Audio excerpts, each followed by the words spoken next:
So, hi, folks. Welcome to another chat. I've got a really interesting person today. It is Pete Stone of the Sovereign Project. And one of the things I really like is about individuals. I like to talk to people who are individual, stand up for themselves, probably go against the system. So, Pete, my viewers will not know necessarily what the Sovereign Project is all about. So, can you educate us, please? No problem at all. Yeah, I set the Sovereign Project up after 2020 with all the lockdown nonsense that was going on. And I saw a lot of people panicking over mandates for certain medical procedure. And I thought, these people don't actually know how the system operates, and they don't realize they're operating in a system of commerce. So the Sovereign Project was set up first to link with other sovereigns, and second, to help people become sovereign. So most people are being brainwashed to be like slave minded. So they do as they're told, they don't question anything, and they end up in a terrible life and they're miserable and all the rest of it. So we try and educate people to get away from this slave mentality. And also, what we'll do is we'll teach you how to protect yourself using your own paperwork. So we get into contract law, we get into commerce, all this sort of stuff. We're also focusing on sovereign health so that you become more healthy, stop eating the e-numbers and the plastic foods in the supermarkets, get back onto a natural diet, all this sort of stuff. So it's quite a varied sort of system of people. We work together as a network now. So the network is expanding. We've got members all over the world now learning this stuff. We've got workshops being set up all over the place that are educating people and helping people with their issues. So that's just a very basic rundown. Yeah. So why do you think people have this slave mentality then that Oh. they feel that they've got to do everything that the government says? And we saw that really in the COVID lockdown. So why are they so accepting? And I also think my bugbear at the moment is people in this country particularly are the most kind of compliant people. You're absolutely right. I don't know where it comes from. I don't understand where it comes from. Yes, there is stuff in the foods that are making people more docile. We know about the fluoride, this sort of stuff. We know about estrogen in the foods as well. We know also of making man more feminine. So it's always like fighting against masculinity. So if you're a masculine man and you want to actually stand up for your rights, you're treated as some sort of enemy. Now, I Mhm. don't understand where it comes from. I've never had this mentality. I've always decided my own path in life. I will not be told what to do. And I always ask questions. So I try and educate people to do that. So I don't know where it's coming from, but more and more people are now starting to stand up and they're starting to wake up to this. But it seems to be the women doing it, It does. not I the thought men. that in COVID, in COVID, the majority of people who were standing up were the women. Yes, it was the women were doing it. And so all the women were looking at each other going, where's all the men gone? You want at home playing Xbox or something. But yeah, it's depressing when you look around and you see there's not enough men standing up. No. So what was the moment for you was where you actually decided you were sitting in the room and you thought, actually, I'm going to do something about this? Was there a particular incident that set you off?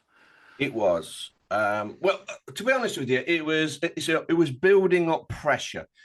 Mhm. I mean, I've been studying the system for over 30 years, so I discovered, the truth behind terrorism and the banking system, fiat currency, all this sort of stuff.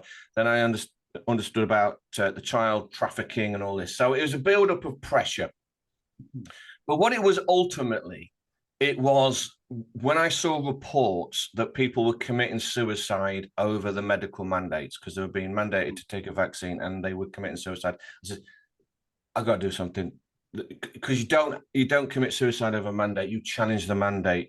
So this is why we set up the website. There's a whole load of free information on there, and yeah, that's what did it for me. I'd had enough. I was up to Mhm. here, and it was my breaking point, and yes. So yeah, no stopping me. Well, what do you think, though, about people that are not sort of trying to make themselves aware? I mean, did you agree still with the voting system and things, or have you parted from that as well? Yeah, well, a man doesn't vote. So Mhm. you've got to understand what voting really means, right? So you've got to dig deep. This is what I was doing over many years, is researching this stuff. Let's talk about democracy. You see, if you find yourself in another man's democracy, then you're not free. You are under the authority of the man who created the democracy. So this is the trap of a democracy. So let's talk about voting today. Do you get to choose what you can vote on? No. Do you get to choose who to vote on? No. You might get a selection. Do you get to choose when to vote? No. Do you even get to use your own paperwork to vote? No. You use their paperwork. And we can get into why that's so important. And then the people who set these democracies up will tell you to your face how it works. But because the average person does not know or does not understand the English language and the meaning behind words, they don't see the trap. For example, within the UK corporation, you vote in a ward.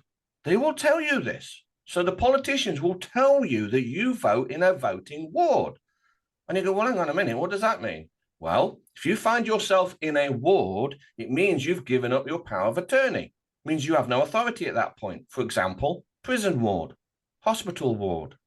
That's what it means to be in a ward. And then we'll tell you, the politician says, yeah, you can vote, but you're going to vote in a ward, which means you have no authority. That means your vote has no meaning. And then they'll say, well, you've got to go to the polling station. You go, hang on a minute, what do you mean polling station? And that is an opinion poll. So you're giving your opinion, nothing more. And because you have no authority, because you vote in a ward, it's meaningless. So the politicians are saying, yeah, thanks for your opinion, but we're going to ignore it and we're going to get this guy in instead. So you can dig deeper into, like, let's touch on the paperwork. People have got to get away from filling in forms. If you fill in a form, then you have become the informant. It's all in the language. And you go, what does informant mean? It means you've grassed yourself up. You're the informant. You filled in the form. You go, well, what does that mean when I fill in the form? Well, is it your form? No, it isn't. Someone else wrote the form. That means that form is under their jurisdiction. They have control over it. They can denote what the words mean. They can denote what language is being used. So if you fill in someone else's form, you're under their authority. And then they'll ask you, all government forms will do this. They'll say, what is your name? But it will be asking for your surname. That means surety name. That means debtor name. So if you fill in the surname on a government form, you've just agreed to become the debtor, and that means you're now a taxpayer. So it's a trap that people don't see, but it's quite there in front of your face. So how difficult does this become for you personally to navigate your life? Because obviously there is a whole system out there and you're understanding the wordings and you've researched all the meanings. So, I mean, day to day, is this difficult for you? Not normally. I mean, I will interact with the legal system when it suits me. I will use the legal system's court system, which are all they are administrative courts, but because I know how they work, I can now use them to my advantage. So it's not a problem. It's just that when you understand that you are operating within a system of commerce, you can play the game. So when you get, for example, debt collectors sending you a fictitious article in the post, I'm not even going to call it a legal instrument. It isn't. It's not a legal instrument in any way. It's an article. Article means artificial, so it has no legal standing. So you get nonsense in the post, you get this article sent to you from the debt collectors, and I can see all the errors that they're making. So I'll go back with my letter saying, right, you're going to have to address all these points, and I'll treat it as business. And their paperwork is horrendous. My paperwork is much better. So I just get rid of them. So it's things like tax. Let's talk about tax. Let's talk about farmers. You've got farmers. And they're blocking the roads and they're petitioning and protesting over inheritance tax. And I'm going, why? Why are you doing this? Because that's the slave mind again, because the slave mind thinks that you have to pay tax. No, you don't. Tax is contractual. So there's an obligation. So you go, fine, now I know this. If you get a tax bill, you can turn around and say, I'm going to need to see the contract that's created the obligation for me to actually pay this tax bill. And there isn't one. So when you start learning this game of contract and commerce, you can start playing it. So all these farmers don't petition. Oh, by the way, if you petition, let me explain how this works. You've got to understand how you are tricked into contracting. And it's to do, if you look into the religious side of things, it's all to do with the three score and the devil and all this sort of stuff, but we won't go into that too deep. But the way it works is to contract, you have to give over 3 pieces of information, okay? If you give over 3 pieces of information to the other party, then that is considered contracting. By the way, the Nazis did this with the Jews, so that's how they did it. So, petitioning. So let's say the government wants to bring in a new tax. So what it'll do is it will then put out a petition. You've got to ask yourself this: is why would the government actually have a department that produces petitions so you could petition against the government? Doesn't make no sense, does it? Until you know what's going on. If you petition, what you're actually doing is you're now signing a document. So what? In most petitions, they'll ask you for 3 pieces of information. So it'll be your name, date of birth, signature, right? Well, if you sign a petition, you've just contracted and agreed to the very obligation of the thing you're petitioning against, which meant it never applied to you to begin with, but now you petitioned, now it does. Do you think it's worthwhile for people to do petitions? No, to go out marching on the streets? Does it not achieve anything? Nothing I would all. say. Let me give you an example. So, I've filmed loads of marches and been involved in loads of stuff like that. And I don't see a great deal of success ever happening. I don't see the government ever changing opinion, but it has occasionally. So if you went back, say, to the poll tax or in the COVID, where there was a huge amount of marching going on and opposition to the mandates and this, that, and the other. And I think, I don't know, it helped people by showing solidarity and this, that, and the other. Were they all pointless, those things?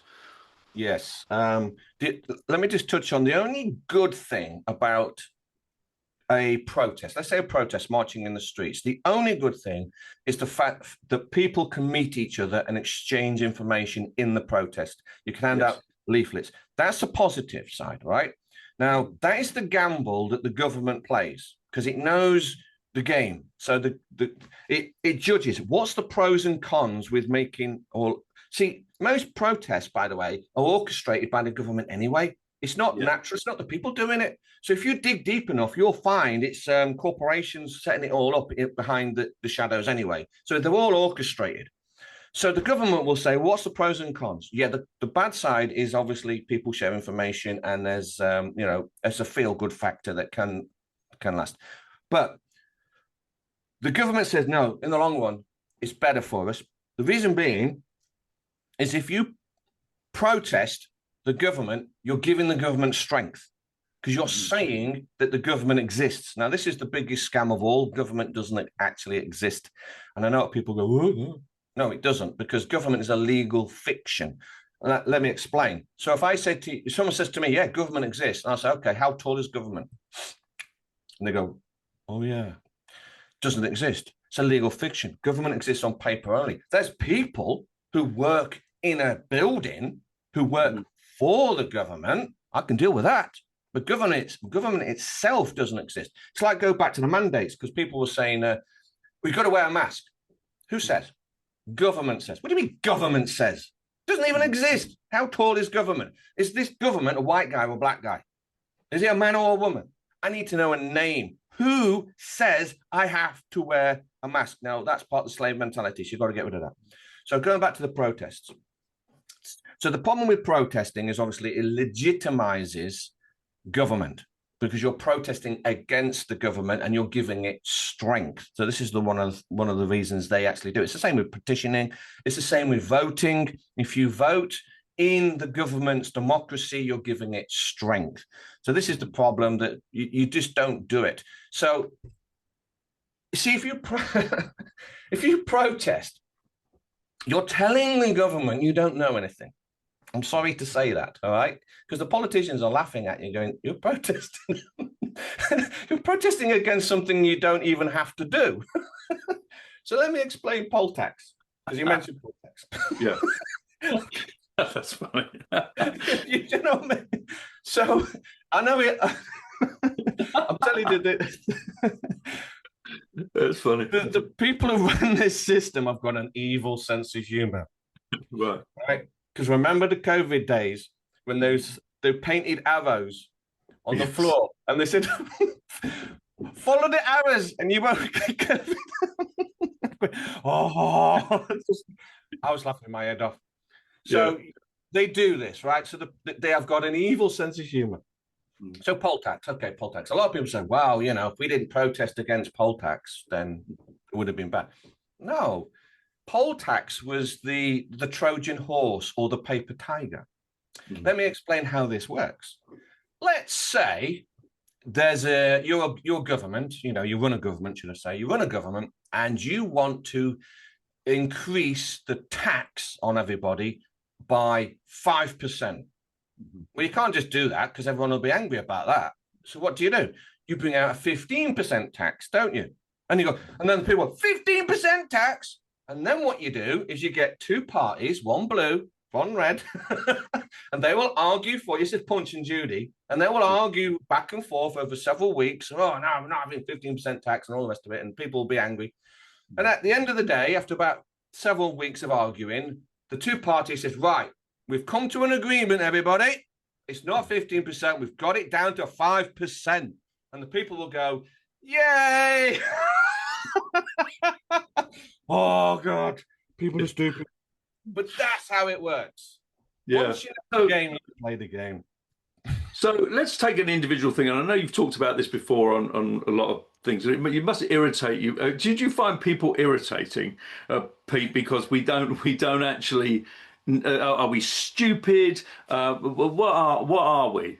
You know, because, you know, council tax, I know you get asked this all the time and, you know, but it's something that really upsets people. People don't want to pay it. They don't know where the money's going for. But then they see, I was talking to Matt Hoy recently, and he's got, you know, bailiffs are coming round and this and people think, can I take that? Can I take that aggravation?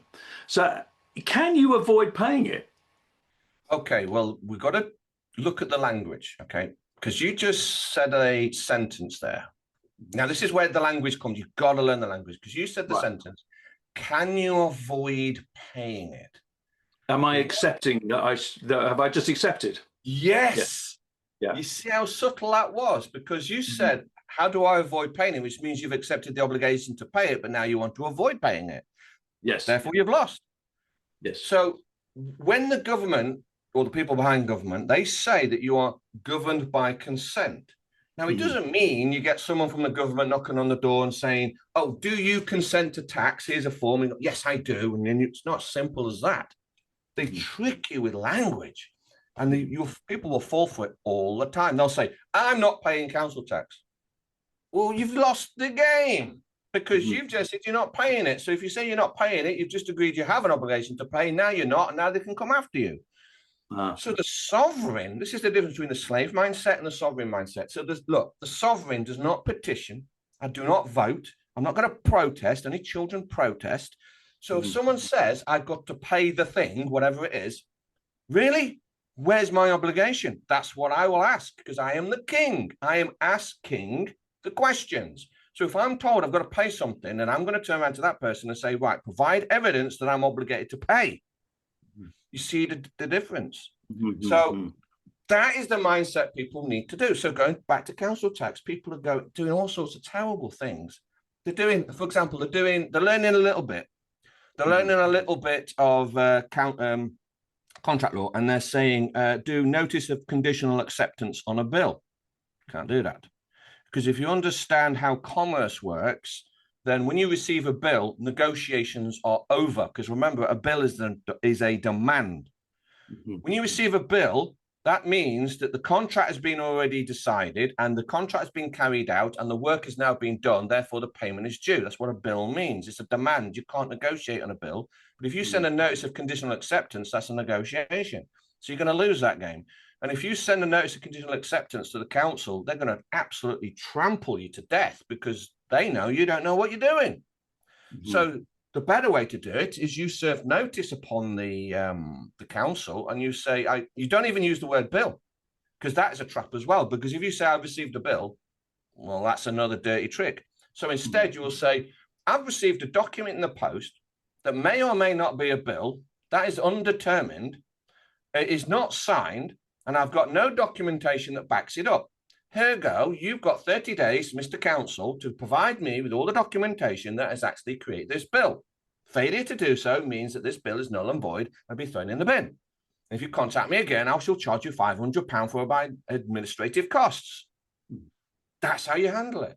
It's that simple. So for your ordinary punter who, doesn't want to take part in the council tax thing and, won't accept that he owes it or whatever, how long would it take him to learn what you have learned? I mean, how many years did you have to sit down and learn all your scenario, as it were? I wouldn't even say law, but your idea. How long would it take? Commerce. Well, I've been studying the system since the internet began, or when I got on the internet in 1992. Now, it doesn't mean I was just asking questions back then in 1992. It doesn't mean I was looking, where I am today. Now, the good news is we've now got training courses or courses online that can fast track you. So it ain't going to take you 30 years. But if you want to really study this stuff, depends how determined you are and how focused you are. But we do a 22-week course. So we call it 22 weeks because there's a 2-hour seminar, a presentation, and then we usually let someone have a week to digest it so they can absorb the information they've learned. I have known some people who have actually blitzed it in a weekend. They binged watched a lot, and some people can do that. So if you're that type who can binge watch this stuff, you could probably learn all of this within a month. If you're really determined. Right. So now this is the $1 million question, because one of the things that upset me during the whole COVID scenario was you had loads of people who were saying, we're going to take Matt Hancock to court. He's going to be arrested. He's going to be taken out. Everybody's going to be dragged out of Parliament. Hillary Clinton's going to be arrested and this, that, and the other. And nothing happened, right? Nothing happened. So is this another thing where, people go on a course and this, can they successfully win? Yes. Yes. Okay. Now, the reason why nothing happened is because nobody did anything. Now, this is the problem with people in general, is they will wait for a savior, right? And they will listen to the stuff. This is like the QAnon stuff and, Anonymous and all this. And again, this comes from the system itself. The system will create saviors and news articles saying, oh, Matt Hancock's going to be arrested, right? And then everybody sits there and waits and then goes, well, nothing happened. Yeah, because you didn't do anything. If you think the system itself is going to do this, then no. So you can't petition a politician to fight against the system that actually pays him. It's never going to happen. Look, okay, let's get to the basics here. This is where people go wrong. People think that the politicians work for us, the people. No, they don't. There's no contract. Again, it's all contractual. Where's the contract? The politicians do not work for us, right? That people think the police work for us. No, they don't. There's no contract. They do not. They work for a corporation. So they actually they're actually an agent for a corporation called the United Kingdom. The United Kingdom is a corporation, just like McDonald's. Okay, it's not the land. People have got to learn jurisdictions and corporations. You've got to learn all this stuff. And it's not difficult, by the way. This is quite easy stuff. So the politicians, and in fact, the politicians are paid by the International Monetary Fund, along with the judges. So the judges are paid by the International Monetary Fund. That's quite well known in the truth movement. So politicians do not work for us, and neither do the police. So you can't use them in any way. And by the way, you've got to stop using the word people. And people, right, I'm going to have to use air quotes here. The English language is not very good as a language, all right, because it can be twisted and manipulated. So when I'm using the word people, I'm referring to the Oxford English Dictionary version of the word people in general, which just means a group of humans, right? When the system uses the word people, it means chattel. You are owned.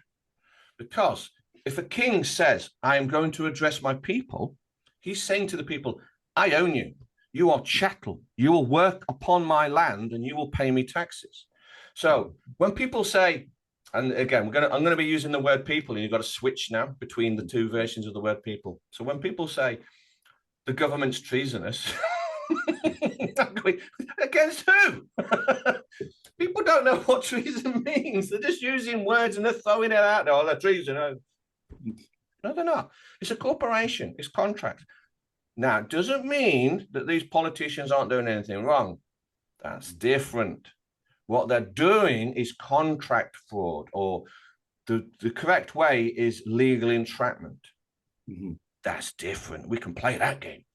So if you want to know more, we can get into that, but it's all in the language and people get it all wrong because they say, oh, the politicians work for us. No, they don't. So as a sovereign, if a person believes everything that you're saying, would they actually enter into a courtroom to dispute something? Because I'm looking at some of these videos online where they've from the USA, where they've had the sovereign people going into court. Yes. And the judge is just completely dismissing it because and is not entertaining it and actually sort of turning the sound down and this, that, and the other. Will the system actually engage in this conversation? No. The reason being is it's the end of their game.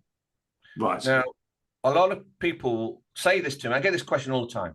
Can they do it? Or can they do this? Right? I get that question all the time. Can they do this?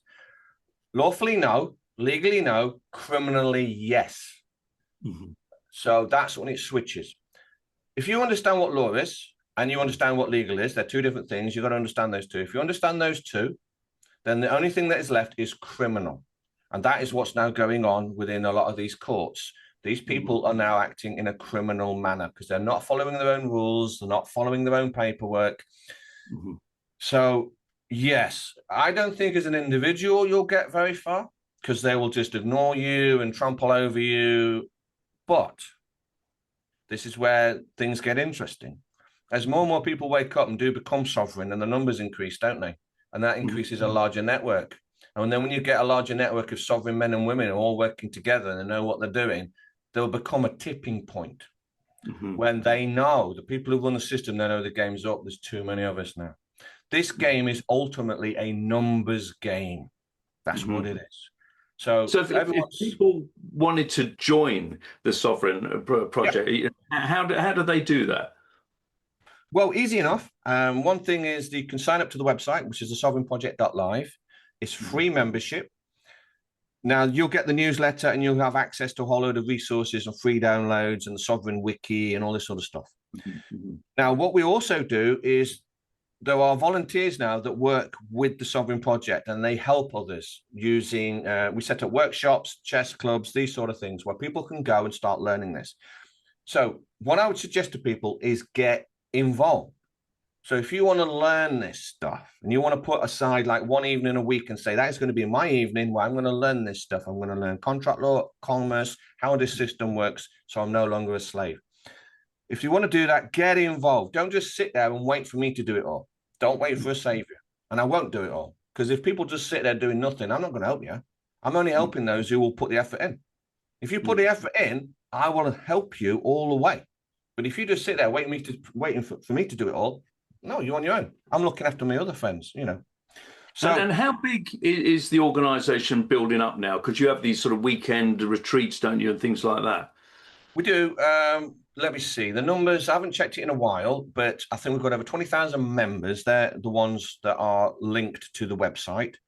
We've got 100,000 followers. That's social media and all that sort of stuff. And I think we've had over getting on for 9 million.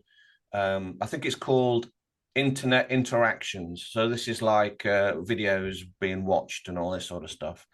We've got multiple workshops. I think we've got members in 75 countries now.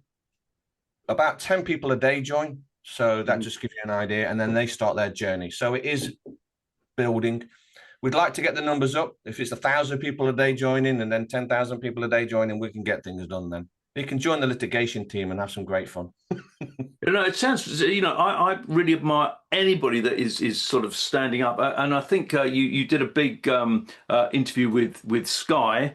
And didn't they kind of manipulate it to sort of say, oh, this is a violent sort of organization or something?